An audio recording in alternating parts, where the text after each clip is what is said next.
Les urgences d'hémodialyse. On a 4 urgences principales d'hémodialyse. C'est quand qu'on va dialyser notre patient en urgence, en néphrologie. On a 4 urgences. On commence par la première qui est l'hyperkaliémie avec des signes électriques. Vous savez que la kaliémie, le potassium, c'est-à-dire le K+, on l'appelle aussi le killer, c'est un ion qui est concentré plus en intracellulaire. C'est le cation le plus concentré en intracellulaire. Mais au niveau du plasma, au niveau vasculaire, la kaliémie, ce qu'on appelle la kaliémie, elle varie entre 3,5 jusqu'à 4,5 millimoles par litre. C'est ça la normale. Donc, le potassium, il est responsable dans l'organisme de l'hypoexcitabilité. Donc, quand on a une hyperkaliémie à l'ECG, on a des signes à l'ECG qu'il faudrait vraiment retenir, qui sont, donc on a des ondes T qui vont être amples. Quand je dis ample, ça veut dire quoi? Ça veut dire elles sont lentes, ça veut dire elles vont, euh, elles vont être inférieures à 6 mm, elles vont représenter inférieure à 2 tiers d'un QRS, qui vont être symétriques, pointues, diffuses dans toutes les dérivations. Ça, c'est la première chose, c'est l'onde T. Donc, si on ne va pas réagir, l'onde T, elle va faire quoi? Elle va s'aplatir jusqu'à la négativation. On a aussi des QRS qui sont larges. On aura aussi la disparition de l'onde P et un espace PR qui va être élargi. Donc, c'est simple, vous retenez que le QRS et le PR sont élargis, l'onde P elle va disparaître et l'onde T elle va disparaître par la suite si on ne réagit pas, mais au début elle va être donc symétrique, pointue, diffuse et ample, c'est-à-dire lente dans toutes les dérivations. Très bien, ça déjà c'est les signes à l'ECG, électrocardiogramme de l'hyperkaliémie. Si on a une hyperkaliémie sans signe électrique, donc là on va pas faire de la dialyse, on va faire un traitement médical qui est le K-Exalt. Le K-Exalt c'est quoi? C'est une résine échangeur d'ions. Ok, cette résine échangeur d'ions, ce K-Exalt, il va faire quoi donc? Il va faire sortir le Na+, et il va faire rentrer le K+ à l'intérieur des cellules.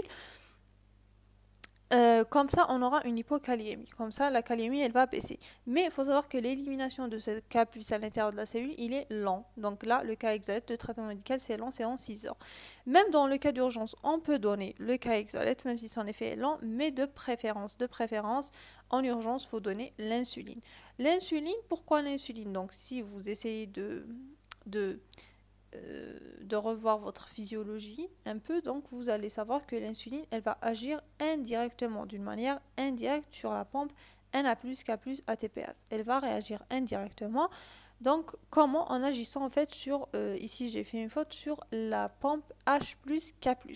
C'est-à-dire, elle va faire rentrer le K+, et sortir le H+. Ok, donc c'est comme ça qu'elle agit indirectement, elle va baisser la kaliémie. Donc là, il faut donner de l'insuline plus du glucosé, comme ça on va éviter toute hypoglycémie. Donc là, on a terminé avec l'hypercalémie avec des signes électriques. Retenez les signes électriques, retenez que comme traitement médical, quand il n'y a pas de ces signes électriques, on donne le K-Exalate. Sinon, on va donner de l'insuline et on va faire notre dialyse. Deuxième état d'urgence d'hémodialyse, c'est l'état d'urémie. L'urémie, donc vous savez que l'urémie normale, l'urée normale. Donc là, on parle d'un état, c'est-à-dire c'est pas que juste vous avez une urée, le taux d'urée qui est augmenté, vous dialysez. Non, on dialyse un état et non pas un chiffre.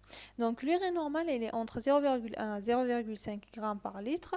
Donc l'urée, faut la différencier de l'acide urique. C'est pas la même chose. J'ai remarqué que beaucoup d'étudiants ne font pas la différence. L'urée, c'est un déchet toxique protidique. Et l'acide urique, c'est un déchet des bases puriniques. C'est pas la même chose.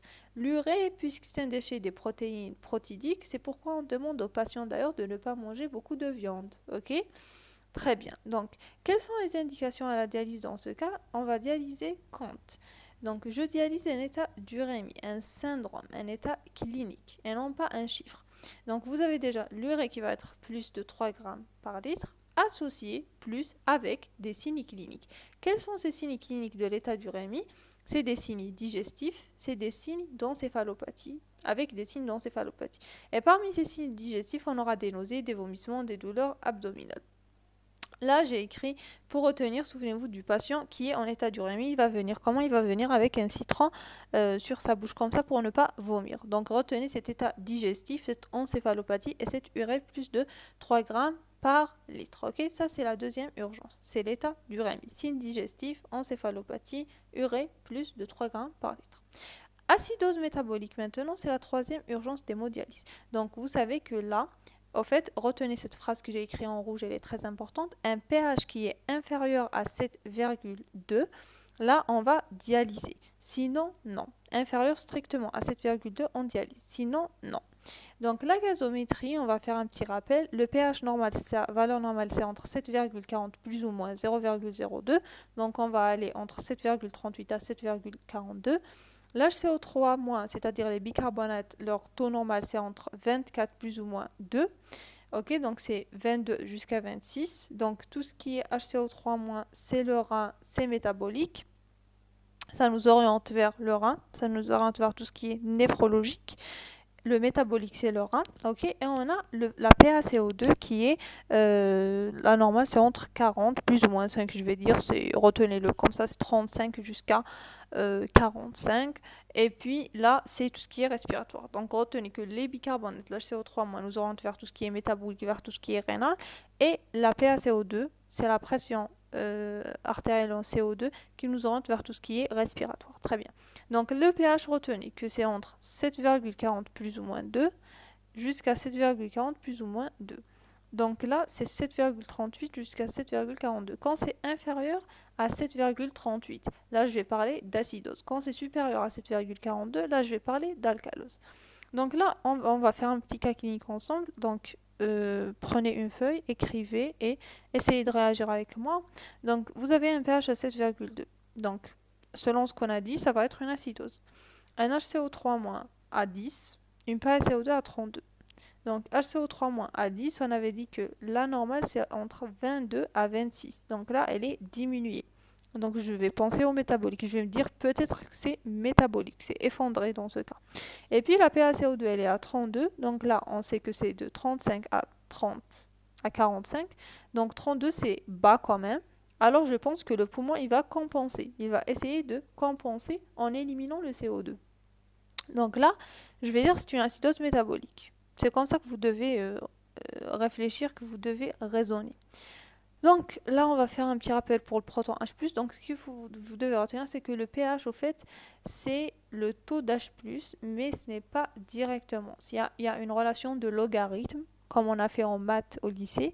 En fait, c'est juste que quand le pH diminue, c'est-à-dire que le H+ augmente. Et quand le H+ diminue, c'est-à-dire que le pH augmente. C'est comme ça que vous allez retenir. Donc quand on a beaucoup d'H+, c'est un état d'acidose, parce que le pH, il va diminuer. Et quand on a pas beaucoup d'H+, donc là, le pH il va augmenter, donc on va être dans un état basique, dans un état d'alcalose, ok? Très bien. Donc l'acide, c'est quoi? C'est une substance qui peut libérer l'H+, ok? Et la base, c'est une substance qui peut capter un H+. Donc acide, elle va libérer beaucoup d'H+, donc on aura un H+, qui est augmenté, un pH qui est diminué. La base, elle va capter beaucoup d'H+, donc il n'y aura pas beaucoup d'H+, dans le milieu, donc on sera dans un état alcalin, dans un état basique. Très bien. Donc, qu'est-ce qui régule maintenant cet état, cet équilibre acide-base? On a trois systèmes. On va parler du premier système qui est le système tampon. Le système tampon, c'est quoi au fait? C'est un couple qui relie un acide faible et une base. Donc, l'intérêt, c'est de limiter, comme j'ai dit, les variations du pH. C'est de limiter les variations du pH. Désolée. Donc, il y a combien de systèmes tampons? Il y a deux, ok? Il y a deux systèmes tampons. Il y a un système intracellulaire, il y a un autre qui est extracellulaire. Leur but, c'est de tamponner, ok? Donc, on a l'intracellulaire qui va tamponner 60% des H+, et elle est plus efficace que l'extracellulaire. Pourquoi? Car elle est en contact direct avec l'hémoglobine. Donc, c'est l'hémoglobine. C'est ça, le système tampon intracellulaire. Le système tampon extracellulaire représente 40%, il va tamponner 40% des H+. C'est au fait le fameux bicarbonate. Bicarbonate H+, quand ils vont se relier, ils vont donner H2CO3. Donc c'est moins, on va dire, c'est plus équilibrant pour l'équilibre acido-basique. Donc, selon nos besoins. Si on a besoin du H+, on le libère. Si on n'a pas besoin, on le tamponne avec l'HCO3-. Donc, il y a 3 barrières, comme j'ai dit. Il y a 3 systèmes. Le premier, c'est le système tampon, qui va réagir de secondes à minutes. Il agit en premier. On a 2, il y a un extracellulaire, un intracellulaire, l'hémoglobine et l'HCO3-, c'est ce que vous devez retenir. Un deuxième, c'est le poumon. Le poumon qui agit dans quelques minutes à quelques heures. Comment il va agir? Il va agir par une hyperventilation ou bien une hypoventilation, selon le cas. L'hyperventilation, si on est dans l'acidose, donc il va chercher à hyperventiler. Donc là, on va avoir une respiration de Kussmaul, une polypnée qui va être superficielle. Donc là, pour l'hyperventilation, retenez l'équation CO2 plus H2O est égal H2CO3. Donc comme on avait dit déjà, on a vu la première équation qui était H plus H2CO3-, ok? C'est-à-dire les bicarb plus l'H+, ils vont nous donner l'H2CO3.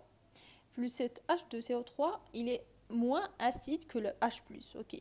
Puis on va faire quoi? Le H2CO3-, pardon, on va le scinder aussi en deux. On va le scinder en H2O qui est l'eau plus le CO2. Et le CO2, il va faire quoi le poumon? Il va l'expirer. Donc on va être dans un milieu moins acide. On va avoir juste de l'eau, de l'H2O qui va, voilà, qui va rester. Donc ça c'est un peu pour expliquer l'hyperventilation. Puis on a l'hypoventilation en cas d'alcalose. Donc dans ce cas, on va retenir le CO2 pour qu'il se combine avec l'H2O pour qu'il nous donne le H2CO3. Puis le H2CO3, on aura la réaction qui va donner le H+, plus le H2CO3-. Comme ça, on va le HCO3-, pardon, pas H2, HCO3- plus le H+, qui vont se combiner pour donner l'H2CO3 qui va être, non, H2CO3 qui va se scinder pour donner l'HCO3- et l'H+, qui va nous faire cette alcalose-là, qui va la rendre plus acide. Bon, le poumon, c'est une barrière qui n'est pas très efficace, qui est épuisable. C'est ce que vous devez retenir. Puis, dernière barrière, c'est le rein. Le rein, il a une action lente, mais très efficace. Il agit en quelques heures à quelques jours. Son mécanisme de tamponnement du rein, c'est les différents échanges. Ok, en cas d'acidose, il va réabsorber le bicarb, et éliminer le H+, ou bien l'inverse. Donc voilà, il va éliminer ce dont on n'a pas besoin et il va prendre ce dont il a besoin. Donc un petit cas clinique aussi, un patient asthmatique va venir vers vous, vous pensez à quoi? Il est en polypnée, c'est l'asthme, c'est pneumo, c'est tout ce qui est pneumologique. Vous faites la gazométrie, vous trouvez un 7,1, vous disiez que c'est une acidose, H2CO3- à 28, donc là, on a dit la normale c'est 30, bon 30, c'est normal, c'est plus ou moins normal, donc là ça va. Et puis, donc le rein, c'est pas lui le responsable dans ce cas. Et puis on a la PaCO2 qui est à 105, qui est très élevée dans ce cas.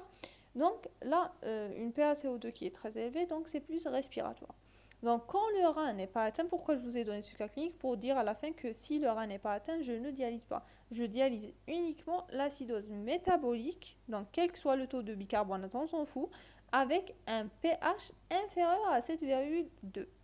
Strictement inférieur, c'est pas inférieur ou égal. Donc un pH inférieur à 7,2 et vous êtes en acidose, donc le pH il est diminué jusqu'à 7,2 et les bicarbonates, on s'en fout, comme j'ai dit, du tout, je dialyse dans ce cas. Le 7,2 c'est plutôt, je vais dire, toxique. Sinon, non, sinon on ne dialyse pas. Pourquoi? Parce qu'il y a un risque, comme j'ai dit, énorme de la première séance de dialyse. Et si ce n'est pas un 7,2, si c'est pas inférieur à 7,2, on va faire de l'alcanisation. Donc on va alcaniliser ces H+, en donnant du bicarbonate. Ok, l'alcanisation, il faut savoir qu'elle est très très très très dangereuse. Ok, donc si je vous pose la question, alors, bon, vous avez vu la réponse, mais bon, est-ce que l'acidose ou l'alcalose qui sont la plus dangereuse? Il y a beaucoup qui pensent que c'est l'acidose, mais non, c'est l'alcalose qui est la plus dangereuse. L'alcalose donne un œdème cérébral, donc là, elle est mortelle. On termine avec notre quatrième urgence des urgences de dialyse. Je voulais faire comme ça sous forme de travaux dirigés.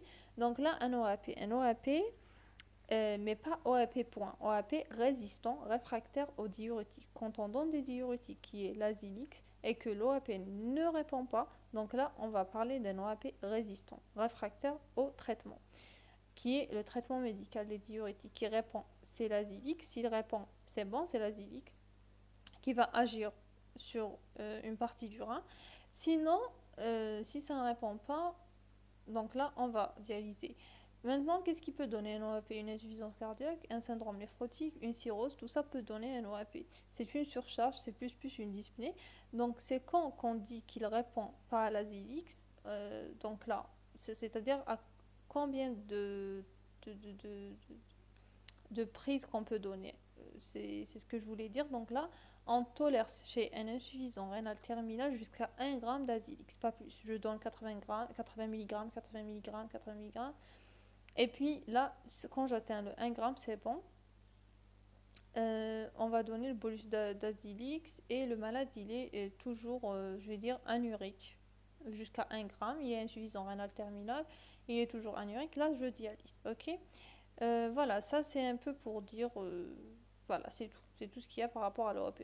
Retenez juste réfractaire au traitement qui est les diurétiques qui sont à l'Azilix, ok? Les diurétiques qui vont faire sortir cette surcharge. Ok, donc là juste on a parlé de l'hyperkaliémie et tout. Là je vous ai juste donné une petite remarque que l'hypokaliémie c'est une contre-indication à l'hémodialyse. Parce que l'hémodialyse elle va déjà faire sortir, extraire le K+. Donc là on ne veut pas l'extraire. Là le K+ il est inférieur à 3,5 mmol par litre. Donc s'il est entre 2,5 à 3,5 mmol par litre, donc là c'est un traitement médical, c'est le Caligan, en fait c'est un sirop de potassium. S'il est inférieur à 2,5 mmol, là c'est un traitement par voie IV. C'est tout, je vous remercie.